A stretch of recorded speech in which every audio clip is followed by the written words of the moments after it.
शिवतीर्थ भरत चाललेला आहे। येत असताना मी अनेक बस पाहत होतो, अजूनही उमेदवार आपले एक एक एक येत आहेत। प्रचार सभा चालू आहे, डोर टू डोर चालू आहे। गेले 10 दिवसातच आपण सगळ्या जे काही प्रचार आहे तो सुरू केलेला आहे।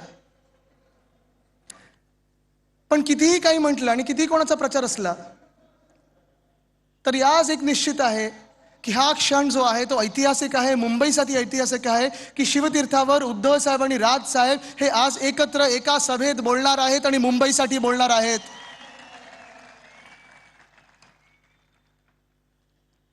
ही निवडणूक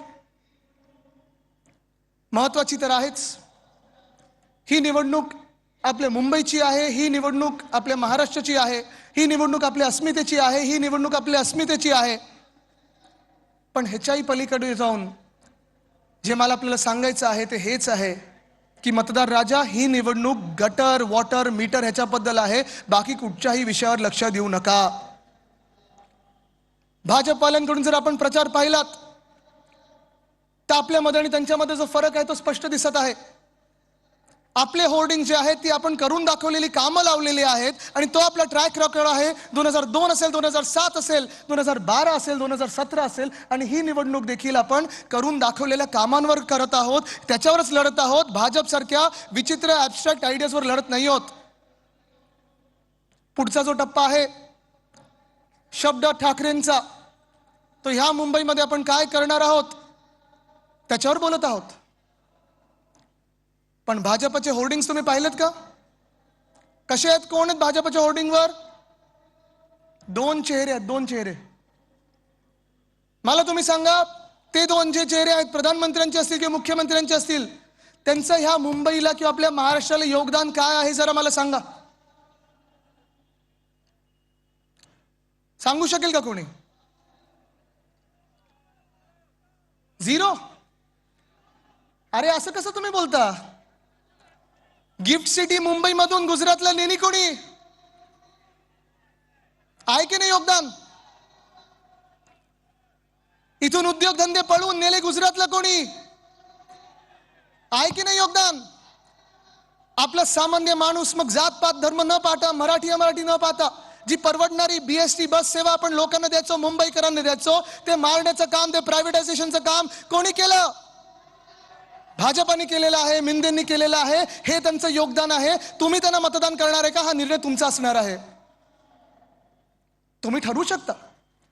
येत्या 15 तारखेची जी निवडणूक आहे त्याच्यात निर्णय तुमचा असणार आहे, निर्णय मुंबईचा असणार आहे, निर्णय आपल्या 29 शहरांचा असणार आहे। आणि हा निर्णय असा आहे की एका बाजूला शिवशक्ती म्हणजे शिवसेना, उद्धव बाळासाहेब ठाकरे, महाराष्ट्र नवनिर्माण सेना, राष्ट्रवादी काँग्रेस, आणि जेव्हा मी शिवसेना बोलतो किंवा राष्ट्रवादी काँग्रेस बोलतो त्या एकच आहेत। दुसरे कुठच्या ज्या टोळ्या आहेत त्या दुसरे पक्ष नाहीत, त्या टोळ्या आहेत, हे लिहून ठेवा। पण आपली ही युती आहे, आपली ही आघाडी आहे, शिवशक्ती म्हणून आपण चाललेलो आहोत पुढे, एक ठोस कार्यक्रम घेऊन चाललेलो आहोत पुढे की होय आम्ही हे करून दाखवणार आहे ना। आपला ट्रॅक रेकॉर्ड आहे। कदाचित आपण एकमेव पक्ष असू ज्यांनी या सगळ्या निवडणुका मुंबई महानगरपालिकेच्या आपण करून दाखवलेल्या कामांवर जिंकलेल्या आहेत। आपण मॅनिफेस्टो, आपला वचननामा जो होता ती वचनपूर्ती किती झालेली आहे ह्याच्यावर जिंकत आलेलो आहोत। मनसेचं जर पण पाहिलं तर राजसाहेब जेव्हा जेव्हा भाषण करतात आणि नाशिकचा उल्लेख येतो, मला त्यांच्या डोळ्यामध्ये ते एक प्रेम दिसतं, ती एक भावना दिसते की 2012 पासून 2017 पर्यंत नाशिकचा जो काही विकास झाला तो त्यांनी लक्ष घालून केलेला आहे, प्रेमाने केलेला आहे, अभिमानाने केलेला आहे। असे हे दोन बंधू एकत्र येत आहेत। पण दुसऱ्या बाजूला जी भाजप आहे, गेल्या 2-3 वर्षामध्ये आपण पाहिलेले लूट लूट लूट, भ्रष्टाचार भ्रष्टाचार भ्रष्टाचार, अमुक बोला तमुक बोला। परवाकडे माझा एक तो व्हिडिओ खूप व्हायरल झाला। आज पण मला लोक बोलत होती की तुम्ही परत त्यांच्यासारखं बोलणार का? मी बोललो कदाचित नसेनचा प्रॉब्लेम होईल, पण प्रयत्न करूया, कारण ते आवाज सगळीकडे घुमणार आहे तुमच्या व्हॉट्सअपवर। एकच विषय घेतात कुठे गेलो की आमची मुंबईमध्ये सत्ता येणार आणि सत्ता आल्यानंतर अध्यक्ष महोदय, मोदी साहेब, आम्ही इथून बांगलादेशाला काढणार, ये जलवा है मेरा, मैं आऊंगा। काय चाललंय हो? कशासाठी हे सगळं? मुख्यमंत्री महोदय, तुम्ही मुख्यमंत्री 7 वर्ष ह्या राज्याचे आहात, हे विसरू नका।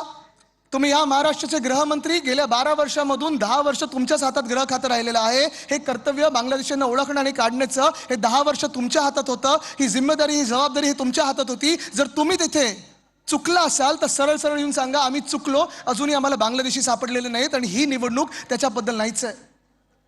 किंवा